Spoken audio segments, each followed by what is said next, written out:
할렐루야. 오늘은 무엇을 하여야 영생을 얻으리까? 라는 제목으로 말씀 나누도록 하겠습니다. 오늘 말씀 전하면서 우리 최홍종 목사님에 대해서 잠시 말씀을 나누고자 합니다. 이 최홍종 목사라고 하면 좀 처음 듣는 이름이실 수도 있는데 광주 출신의 장로이시면서 나중에 신학교 평양신학교에 가셔서 신학을 하고 목사가 되셨던 목사님이십니다. 최홍종 목사. 우리 광주 출신들이나 광주에 관련된 분들은 잘 아실 텐데 독립운동가이기도 하고 국채보상운동을 위해서 애를 많이 쓰셨던 분이기도 합니다. 뿐만 아니라 이분이 별세하실 때에 전국에서 결핵환자, 문둥병자, 거린 수백 명이 몰려들어서 아버지가 가시면 우리를 보호해 줄 사람이 누가 있습니까? 라고 울고불며 상여를 끌어안았던 일화가 있습니다. 이분에 대한 그 이야기를 하자면 굉장히 시간이 많이 필요한데 오늘은 그냥 짧게 말씀을 드리면서 왜 제가 이 얘기를 했는지 나중에 또 설명을 드리도록 하겠습니다. 이분은 1880년생입니다. 이분께서 1904년 그러니까 24세가 되던 해에 광주에 있는 양림동으로 가게 됩니다. 원래 이분의 별명이 최망치입니다. 깡패였다는 얘기죠. 주먹 좀 쓰셨던 분이신데 이분이 갑자기 선교사가 새로 집을 지은 이 양림동으로 찾아가게 됩니다. 근데 이 양림동은요 광주에서 유명했습니다. 뭐가 유명했냐? 애가 죽으면 그 애를 버리는 곳, 애장터였기 때문입니다. 그래서 사람들이 잘 가지 않는 곳인데 여기에 이 선교사가 처음 들어와서 집을 짓게 됩니다. 한국 사람들은 그것을 좋게 여기지를 않았지만 이 최홍종 이분은 선교사들에 대한 관심 그리고 또 욱하는 성질에 도대체 이 사람들이 뭘 하나 그리고 기독교에 대한 관심이나 선교사를 도우려고 하는 것이 아니라 돈을 좀 벌 수 있을까 또 일자리는 혹시 있지 않을까 출세를 할 수 있지 않을까라는 생각에 이곳에 가게 됩니다. 그곳에서 5년이 지난 즈음에 그가 모시고 있던 의사이면서 선교사였던 오원 외국 사람입니다. 한국명으로 오원이고요. 미국 원래 이름으로 어언입니다. 이분이 지방 선교를 하다가 폐렴에 걸려서 사경을 헤매게 됩니다. 그래서 함께 선교 사역을 감당했던 외국인 선교사인 포사이트라는 사람에게 연락을 합니다. 와서 좀 고쳐달라는 거죠. 그래서 이분이 영산포로 온다, 영산포 나루를 통해서 오신다라는 소식을 듣고 마중을 나가기 위해서 이 최홍종이 마중을 나갑니다. 포사이트 선교사를 안내해서 광주로 모시고 가던 도중에 구걸하던 이 문둥병자 여인을 만나게 됩니다. 최홍종은 당연히 무의식적으로 피하고 멀리합니다. 그런데 포사이트 선교사는 그가 타고 있던 말에서 내려서 그 거린을 번쩍 아기한 듯이 안아서 말에 태우고 자신은 그 말의 고삐를 잡고 걷기 시작했습니다. 멀찌감치 떨어져서 따라가던 이 최홍종, 마중 나온 사람이 멀리 떨어져 있습니다. 왜 그랬을까요? 당연히 문둥병자가 있기 때문에 그렇겠죠. 최홍종에게 이 포사이트 선교사의 모습은 전혀 이해할 수 없는, 아니 굉장히 충격적인 모습을 그 뇌리에 새기게 됩니다. 포사이트 선교사가 광주에 도착했을 때 이미 그 오원 선교사는 하나님의 부르심을 받아서 숨을 거둔 뒤였습니다. 그리고 길에서 만났던 아까 그 거린 그 여인을 선교부에 있는 병원에 입원을 시킵니다. 하지만 먼저 입원해 있던 그 환자들이 아니 여기에다가 웬 나병 환자를 데리고 오냐고 난리가 나서 이 거센 항의에 의해서 어쩔 수 없이 이 사람을 가마굴에 옮기게 됩니다. 여러분 가마굴 뭔지 아시죠? 아시죠? 예, 그 옹이나 이런 가마를 짓기 위해서 지었던 굴들 그거를 이제 버리고 나면 거기가 이제 공간이 생기면 거기에 사람들이 살았습니다. 거기다 넝마 위에다가 이렇게 얹이고 저만 아는 거 아니죠? 처음 듣는 얘기 아니시죠? 네. 저희 이제 해방교회도 그런 역사가 있긴 한데 여기도 마찬가지인 것 같아요. 사람들이 갈 곳 없고 추위를 피해서 이 가마굴에 가게 되는데 아마 여기에 이제 한센병자들, 문둥병자들이 모이게 됐던 것 같습니다. 이후에 이 가마굴에서 전신을 갖고 나중에 여수에 있는 예양원에 이 사람들이 옮겨가게 됩니다. 그 예양원의 전신인 거죠. 자, 그들이 나병에 걸려서 문둥병자들이 전국에서 몰려듭니다. 아니, 얘기 들어보니까 그 동네에 누가 이렇게 고치는 사람이 있다, 돌봐주는 사람이 있다. 근데 그 나병 환자를 마중하고 그들을 돌봤던 사람이 바로 이 포사이트 선교사이며 그리고 이 최홍종 목사입니다. 그때는 목사가 아니었죠. 이후에 장로가 되고 목사가 되었지만 이 당시만 해도 이 가마굴에 사람들이 굉장히 많이 왔습니다. 자, 그런데 이 문둥병자들이 너무 많이 오는 이 광경을 보면서 굉장히 좀 최홍종에게는 부담이 많이 됐습니다. 또 최홍종은 문둥병에 대해서 굉장히 안 좋은 얘기를 알고 있기 때문에 항상 멀리했습니다. 자, 포사이트 선교사가 문둥병자를 직접 이렇게 안아서 이렇게 옮길 때마다 보면 이 문둥병자들이 보면 손가락, 발가락이 없고 눈과 귀가, 코가 없는 거 아시죠? 그러다 보니까 잘 걷지를 못해서 지팡이를 많이 짚고 다닙니다. 자, 문둥병자를 직접 안아서 이 포사이트 선교사가 옮기는데 환자가 들고 있던 지팡이가 떨어지게 됩니다. 그래서 포사이트 선교사가 최홍종에게 미스터 최, 저 지팡이 좀 주워줘. 그러자 최홍종이 지팡이를 집었을까요? 혹여라도 문둥병이 그 지팡이에 묻었을까봐, 병균이 묻었을까봐 무서워서 절대 그거를 잡지를 않았다고 합니다. 그런데 최홍종은 점점 그 전에 있던 그 문둥병 거린을 말에 태운 것부터 시작해서 그 사람들을 아기 안듯이 안아서 옮기는 이 포사이트 선교사의 모습을 보면서 아니, 나는 왜 저게 안 될까? 나는 저들의 동포인데 나는 왜 저들을 피하고 도망가는 걸까? 내가 그래도 한 성격하는 내가 최망치인데 내가 왜 저런 거를 이렇게 무서워할까? 라고 자신에게 계속 묻습니다. 도저히 이거를 이해가 안 되고 내가 왜 이럴까? 왜 저 사람과 나는 다를까? 오원 선교사가 장례식이 끝나고 거린들이 얼마 후 그 거린이었던 여자 환자도 죽게 됩니다. 그러나 이 최홍종의 고민은 계속 깊어만 갑니다. 왜 그럴까? 왜 다를까? 그런데 마침내 답을 얻었습니다. 그래, 믿음의 차이구나.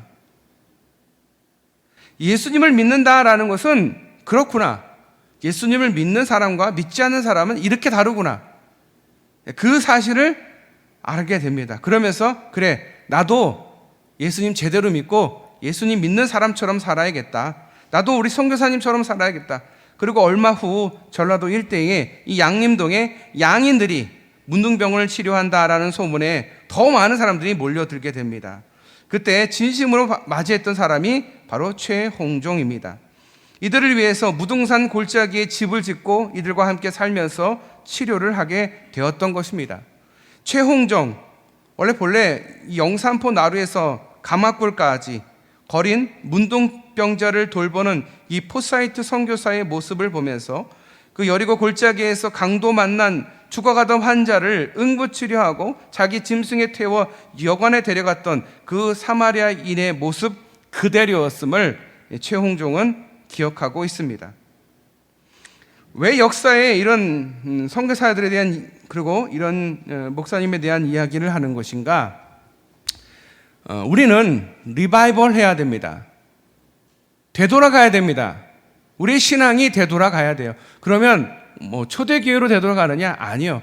바로 이런 초대교회의 우리는 한국교회 초기의 그 선교사와 목사들의 모습을 보면서 그 신앙의 선배들의 모습을 우리가 다시 생각하고 다시 공부하면서 바로 이때에 우리가 정말 몇 안 되는 그 그리스도인들이 한국교회를 변화시키고 한국을 변화시켰고 한국을 발전시켰던 그 옛날 모습으로 우리는 돌아가야 되지 않을까 해서 오늘 이 최홍종 목사에 대해서 소개를 드렸습니다.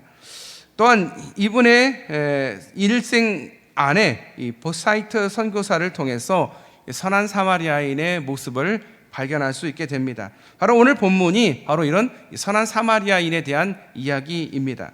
그런데 오늘 본문의 첫 부분은 율법 교사가 질문하는 것으로부터 시작이 됩니다. 그런 공식적인 유대교의 지도자입니다. 그가 예수님의 가르침을 받으려 하기보다는 비공식적인 그 유대 지도자인 예수님의 그 가르침에 도전하고자 그곳에 있었던 사람입니다. 무엇을 하여야 영생을 얻을 수 있습니까? 영생은 영원한 생명 또는 내세에 적합한 생명을 의미합니다. 자, 이 질문은 누가복음 18장의 부자 관원이 어떻게 하여야 영생을 얻을 수 있냐라고 한 질문과 다를 바가 없습니다.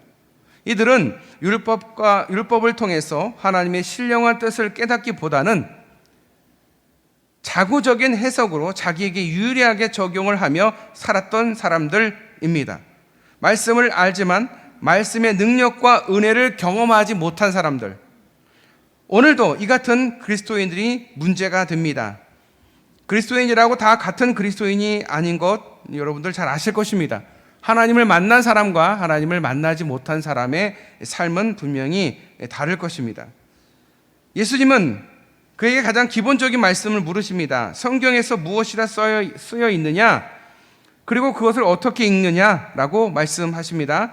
말씀을 보았던 그들은 말씀대로 실천해 보았느냐라는 질문임에도 불구하고 그냥 말씀을 그냥 줄줄 외우고 읽어댑니다. 말씀에 뭐라고 되어 있느냐? 마음을 다하고 목숨을 다하고 힘을 다하고 뜻을 다하여 주 너의 하나님을 사랑하고 내 이웃을 내 자신같이 사랑하라는 말씀입니다 라고 말합니다. 신앙생활의 기본이기도 하고 우리가 잘 알고 있는 두 가지, 하나님 사랑, 이웃 사랑, 우리 믿음 생활의 본질이기도 합니다. 율법 교사에게 주님은 계속 말씀하십니다. 그것을 안다면 그대로 행하라 라는 것입니다. 그러면 영생의 삶을 살게 될 것이다. 영생의 삶을 산다라는 것은 천국에 간다라는 것과 또 연결이 될 수 있겠죠. 그 얘기는 뭐냐? 하나님 사랑과 이웃 사랑이 되어야 영생할 수 있다라는 거예요. 천국은 돈으로도 못 가요. 어떻게 하면 갈 수 있을까요? 하나님 사랑, 이웃 사랑을 하면 하나님 나라 갈 수 있다라는 거예요. 영생을 얻을 수 있다라는 것이죠. 그리고 그것을 알기만 하면 되는 거냐? 아니다라는 거예요. 실천, 행하라는 것이에요. 너희가 지금 그렇게 행하고 있느냐라고 주님께서 묻고 있는 겁니다. 율법 교사가 지혜로운 사람이라면 예수님의 말씀을 깨달았을 것입니다. 그런데 그는 그 수준을 넘지를 못했습니다. 26절 말씀에 자기를 의롭게 보이려고 누가 내 이웃입니까? 라고 질문을 합니다. 질문의 의도가 무엇입니까? 자신은 말씀대로 행하며 살고 있다라는 자부심이 있다라는 거예요. 자부심을 가지고 있다라는 거예요. 내 눈에 보이는 이웃, 나는 다 돌보고 있다. 이렇게 이야기할 수도 있습니다. 그러나 오늘 말씀의 핵심이라 할 수 있는 이야기가 시작이 됩니다. 한 사람이 예루살렘에서 여리고로 가다가 강도를 만납니다. 그는 성전에서 무슨 볼일이 있었는지는 모르겠지만 성전 제사에 참여했었던 사람으로 보여집니다. 그곳에 업무차였던 무엇이든지 뭔가를 알 수는 없지만 이것을 하고 가는 길에 강도의 표적이 되었던 것으로 보면 무언가를 갖고 있었고 뭔가가 분명히 있었기 때문에 강도의 표적이 됐을 것으로 보여집니다. 갑자기 당한 일을 알고 있는 지나가는 누군가에게 아니면 누군가에게 도움을 받을 상황이 절대 안 되는 상황, 옷이 벗겨지고 매를 맞아서 거의 죽어가는 처지였습니다. 그리고 여러분, 그 노예와 그리고 평민이나 아니면 부자를 뭐를 보고 알 수가 있을까요? 옷, 신발. 노예는 신발이 없습니다. 그러면 왜 강도가 옷을 벗겼을까요? 도움을 못 받고 죽게 하려고 그런 거예요. 옷을 벗기면 이게 종인지 부자인지 누군지를 알 수가 없어요. 신분을 알 수가 없죠. 그리고 병이 있는지 병이 없는지도 알 수가 없어요. 그래서 옷도 벗기고 분명히 신발도 벗겨갔을 겁니다. 그러니 지나가는 사람이 더더욱 벌거벗은 그 사람을 보면서 이상하다라고 생각을 하거나 아니면 무슨 병이 있었다라고 생각을 하거나 아니면 노예로 오해할 수 있는 그 여지를 이 강도들이 만들었다라는 거예요. 자, 이 상황에서 가지고 다 빼앗기고 자기가 누군지도 알 수 없는 그 상황에서 남겨져 있는 상처받은 육체와 아픈 마음뿐입니다. 바닥에 엎드려진 채로 지나가는 사람들에 의해서 발견되기를 바랄 뿐이었습니다. 엎드려진 자의 그 심정, 두려움과 억울함과 고통과 아픔이 있었을 것입니다. 그 힘든 순간에 누군가의 발소리를 듣게 됩니다. 간신히 소리를 내어 살려달라고 도와달라고 하지만 멈추는 듯 하더니 금방 자리를 피합니다. 그는 제사장이었습니다. 하나님의 일에 열심을 품은 자입니다. 하나님이 주신 직무에 충실하기 위해 갈 수밖에 없었을 수도 있습니다. 예수님은 그를 나쁘다 말씀하시지는 않으셨습니다. 잠시 후 누군가 그곳에 가다가 그를 보고 피해서 지나갑니다. 강도를 만난 두 번째 사람, 그 사람에게 희망을 걸었습니다. 이 사람만은 나를 도와주기를. 그도 성전에서 제사장을 도우는 사역을 했던 사역자였습니다. 최소한 하나님의 사람이라면 하나님의 백성을 돌보아야 한다라는 상식은 있었을 것이다. 그런데 예수님은 그 사람이 문제 있는 사람이라 하지 않으셨습니다. 예수님의 이야기는 계속됩니다. 세 번째 사람에 대한 소개가 이루어집니다.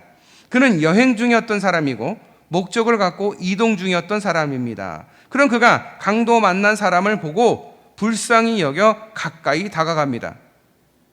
그는 강도 만난 사람과 전혀 다른 고장 사람입니다. 그래서 사마리아인이라고 하는 거죠.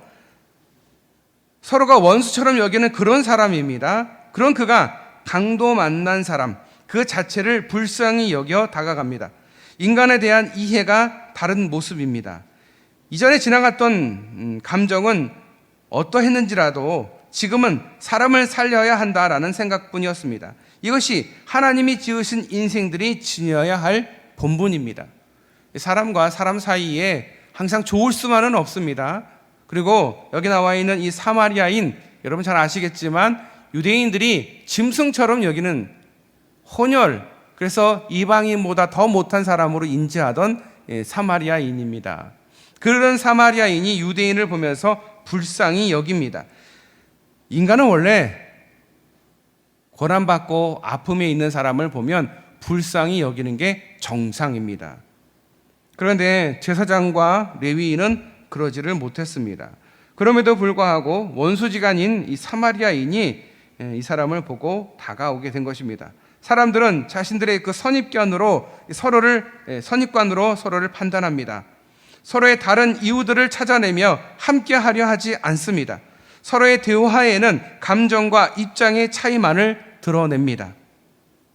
상대방이 힘든 모습은 고려치 않습니다. 지금 마음에 들지 않는 것으로 인해서 중요하게 여기는 것들까지도 포기해버리고 맙니다.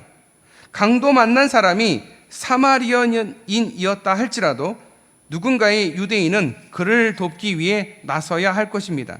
강도 만난 유대인을 돕는 사마리아인은 상처를 싸매고 자기 짐승에 태우고 여관으로 데려가서 돌보아주고 길을 떠나면서 비용을 내어주고 더 들면 돌아올 때 갚겠다라고 했습니다.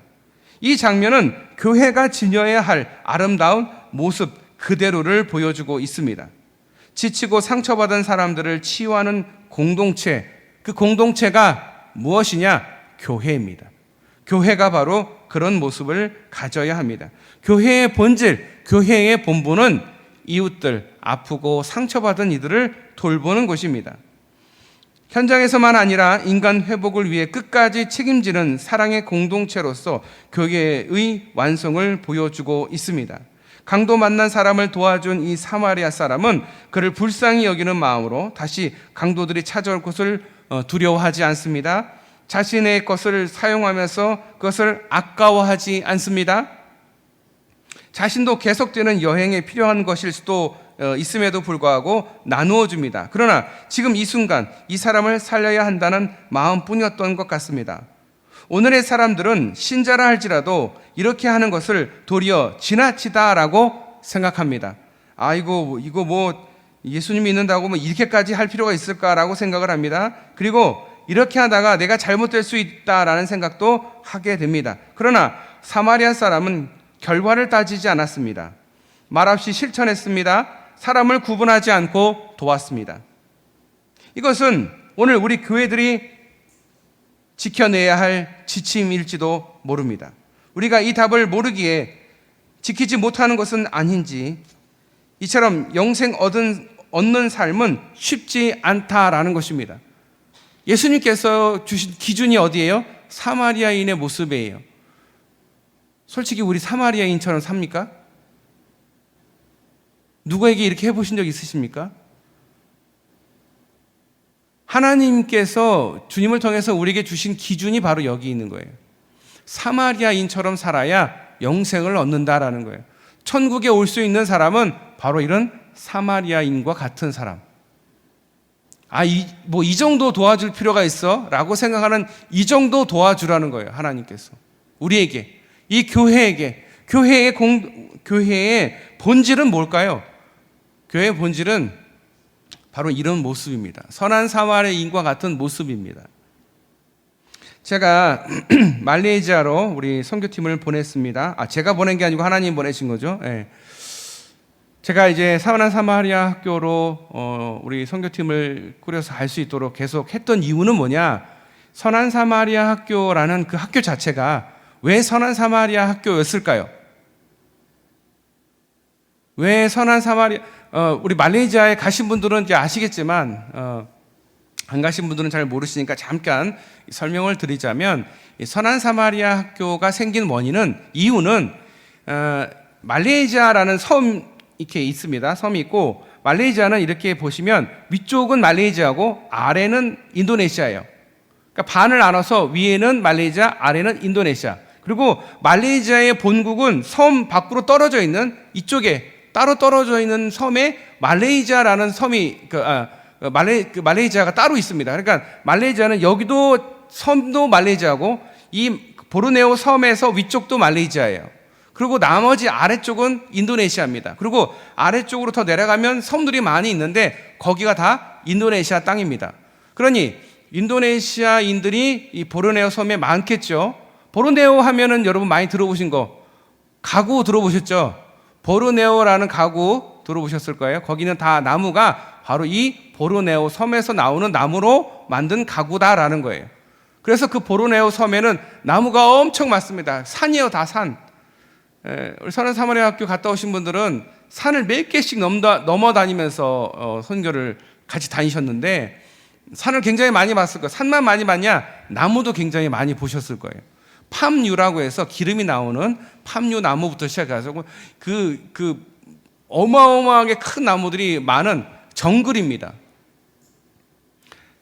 인도네시아인들이 그 국경을 넘어서 말레이시아에 와서 그 나무를 벌목을 하거나 아니면 말레이시아 부자 가정에서 가정부로 일하면서 거기에 이제 거주를 하게 됩니다.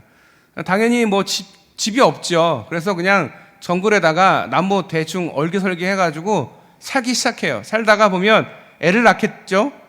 그럼 그 애들이 교육을 받을 수가 있을까요? 말레이시아인도 아니고 인도네시아인도 아니에요. 본국으로 돌아가면 인도네시아인이 되겠지만 본국으로 돌아갈 형편이 안 되는 사람들이에요. 최하층민들인 거죠. 정글에서 나무 베가지고 겨우 대충 얼기설기 살던 사람들이니 뭐 방 하나에 우리 11명 옛날에 잤던 것처럼 그렇게 살고 있는 사람들이에요. 교육의 기회가 없고 정말 불쌍한 사람들인 거죠. 그들을 보면서 선교사님들이 불쌍히 여겨서 작은 선교센터를 만들기 시작해요. 그러다가 한국에 있는 이 선교사님이 그걸 보고 해방교회가 도와주면 좋겠다. 그래서 해방교회에서 돈을 모아서 학교를 지어주게 됩니다. 그게 바로 선한 사마리아 학교입니다. 선한 사마리아인 학교? 하여튼간 선한 사마리아 학교라고 이제 부르는데 그렇게 선한 사마리아 법으로 정말 어려운 이웃을 돕기 위해서 세워진 교회이고 학교입니다. 그래서 처음에 1학년부터 6학년까지 있다가 1학년부터 6학년까지 아이들이 올 때 동생을 딸고 들어오는 거예요. 6학년 누나가 아기를 데리고 오니까 아기를 엄마가 없어서 자기가 봐야 된대요. 그러니까 아기가 이제 어리잖아요. 그 아이가 이제 점점 크겠죠. 그 아이도 이제 학교를 가고 싶은데 7살, 8살이 돼야지 학교를 가니까 1세부터 7세에 있는 아이들이 갈 데가 없는 거예요. 그래서 누나, 언니, 오빠 공부하는데 옆에서 이렇게 꼽살이 껴있고 막 이러니까 안 되겠다. 유치원도 만들어야겠다 해가지고 유치원도 만들게 됩니다. 그리고 그 6학년에 있던 그 학생들이 이제 커서 중학생이 됐는데 다시 일을 할 수가 없잖아요. 너무 어리니까. 말레이시아에서 벌목을 할 수 있는 것도 아니고 가정부를 할 수도 있는 것도 아니고 아무것도 할 수 없고 인도네시아로 본국으로 다시 돌아갈 수도 없고, 그래서 그 아이들이 그냥 유리방황하는 거예요. 그걸 보고 성교사님이 안타깝게 생각해가지고 우리 6학년 졸업하고 중학교 올라가면 중학교 교육을 시키자. 중학교 교육을 시킨 거예요. 1, 2, 3학년 공부를. 그러면 1, 2, 3학년 공부한 게 아깝잖아요. 고등학교를 진학을 하게 되면 본국으로 돌아가게 되면 새로 자기가 일자리를 구할 수 있도록 그 인도네시아 문교부에다가 허락을 받은 거예요. 중학교 과정을 인정을 해달라. 그래서 오케이가 됐어요.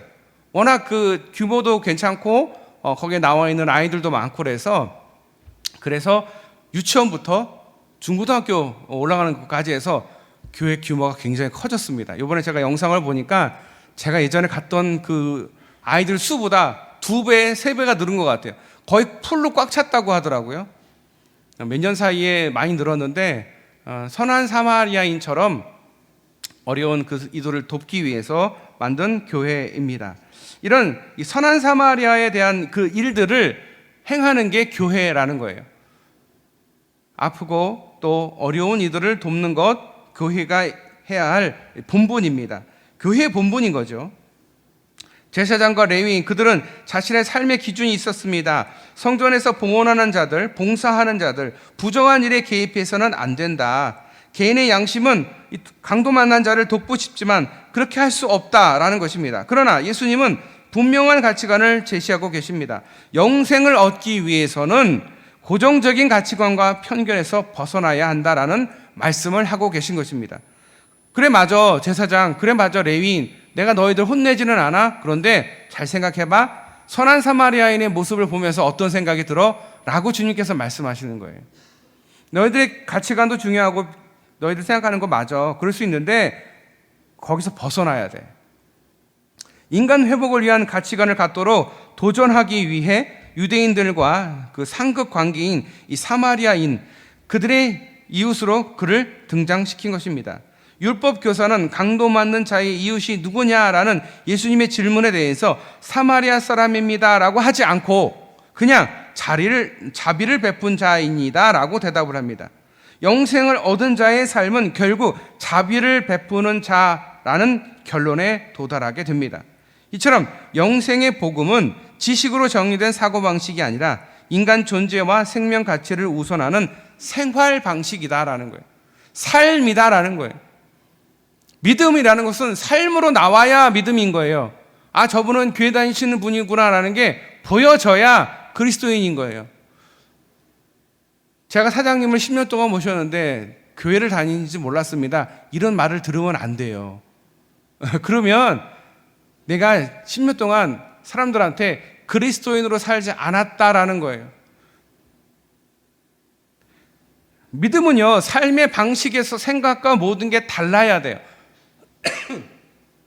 자꾸 그리스도인의 인구가 1980년 후반부터 엄청나게 증가가 되고 부흥을 했어요.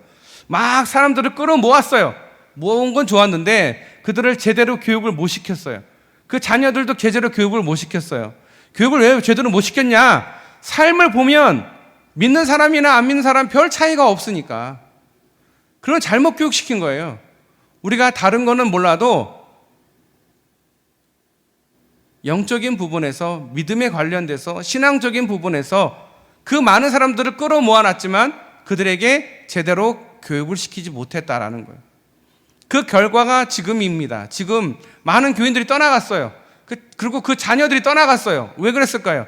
제대로 교육을 못 받았거든요. 생각해 보세요. 우리 교회 학교 아이들 잘 교육받고 있는가? 제가 청년부를 이제 이번 주부터 맡을 텐데 제가 왜 맡을까요? 할 일이 없어서? 시간이 남아서? 중고등부에서 올라오는 그 아이들이 너무 안타까워요. 제가 그 아이들의 그 신앙생활이나 삶을 100%는 모르겠지만 알고 있어요. 그 아이들이 이제 어른이 돼서 이제 청년이 됐는데 그 아이들이 하나님을 알아야 되는데, 인격적으로 하나님을 경험해야 되는데 신앙적인 멘토가 필요하다라는 생각이 들더라고요.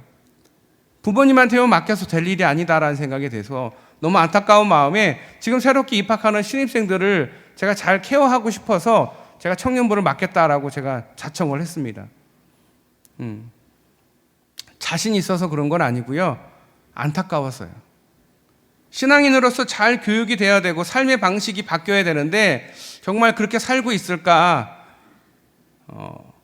제가 그들에게 본이 되려고 하고요.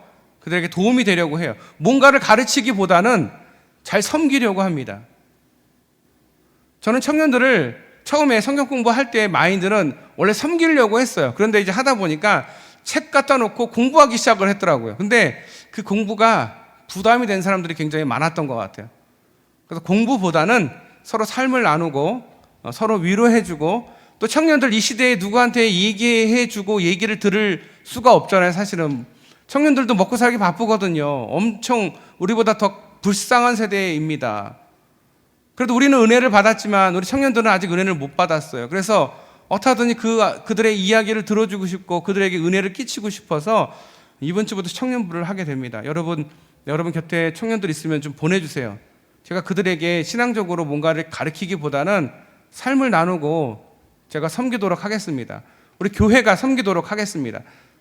교회가 우리 청년들에 대해서 더 안타까운 마음을 가지고 다음 세대에 대해서 삶의 방식이, 사고방식이 달라져야 되는데 아니 사람은 많이 모아놨는데 사람들이 다 그냥 옛날 살던 그 방식대로 살다 보니까 그냥 다시 그냥 그 방식으로 돌아간 것 뿐이에요. 저는 그렇게 생각합니다. 그래도 지금 남아있는 사람들은 그래도 하나님을 경험했고 그래도 삶의 방식이 뭔가는 다른 사람이니까 남아있는 거라고 생각이 됩니다. 결단이거든요. 선택이거든요. 내가 하나님을 믿었으면 내 우선순위를 하나님께 두고 또 하나님이 말씀하신 말씀대로 살아야겠다라고 생각하는 게 그게 신앙인의 모습 아니겠습니까? 이 시대가 필요한 건 다른 건 아니에요. 신앙인의 모습이에요. 안 믿는 사람들도 교회에 대해서 굉장히 기대가 많습니다. 그래도 희망을 교회에 두고 있어요. 그런데 자꾸 희망을 꺾으니까 이 안 믿는 사람들이 손가락질을 하고 그들도 안타까운 거죠. 장자 교단인 우리 통합 측이 더더욱 말씀에 더욱 기도에 더욱 열의를 가지고 삶에서 삶의 방식과 생각이 믿지 않는 자와 구별되게 믿는 자로서 정말 예수님의 모습, 예수님의 십자가를 질 수는 없어요. 예수님이 지셨던 십자가는 누구도 질 수는 없습니다. 하지만 친구들의 그 십자가를 져줄 수는 있습니다. 이웃들이 지는 십자가를 져줄 수는 있습니다. 그렇지 않습니까? 믿는 사람들이 해줘야 될 게 바로 그런 거예요. 내 가족들 하나님 믿지 않고 하나님 모르는 가족들의 십자가를 대신 져줄 수는 있지 않습니까? 우리가 해야 할 일은 바로 그런 거예요. 친구들의 십자가를 져주는 거, 이웃들의 십자가를 져주는 거, 이 사회의 십자가를 져주는 거, 내 가족들의 십자가를 져주는 게 우리가 해야 할 일입니다. 그것이 우리의 삶의 방식입니다. 기독교는 다른 게 아닙니다. 십자가의 종교입니다. 십자가만 생각하고 십자가를 지는 삶인 것입니다. 자, 죽어가는 사람 앞에서 정결 규례를 지키기 위해서 강도 만난 자를 피했던 그 제사장 레위인의 삶의 방식이 아니라 사마리아인의 그 삶의 방식, 그것이 우리 삶의 기초가 될 수 있기를 바랍니다. 기도하겠습니다. 사랑이 많으신 아버지, 우리의 삶의 가치관이 믿는 자와 믿지 않는 자가 너무도 비슷하게 그동안 살아왔습니다. 오늘도 사마리아인의 모습을 보며 다시 한번 우리의 가치관과 우리 삶의 태도를 신앙적인 삶의 방식으로 바꿀 수 있게 하여 주시옵소서. 우리 믿음을 새롭게 하여 주시옵소서. 우리 사랑하는 우리 태전교회 모든 성도들이 이 삶 속에서 선한 사마리아인의 삶을 살아갈 수 있도록 주님 축복하여 주시옵소서. 그동안 우리가 그렇게 살지 못했다면 우리를 점검하고 또 반성하며 선한 사마리아인의 삶, 또 주님의 삶, 주님이 지셨던 그 십자가의 삶을 살아갈 수 있도록 주님 축복하여 주시옵소서. 우리를 사랑하시고 우리를 구원하신 예수님의 이름으로 간절히 기도드리옵나이다. 아멘.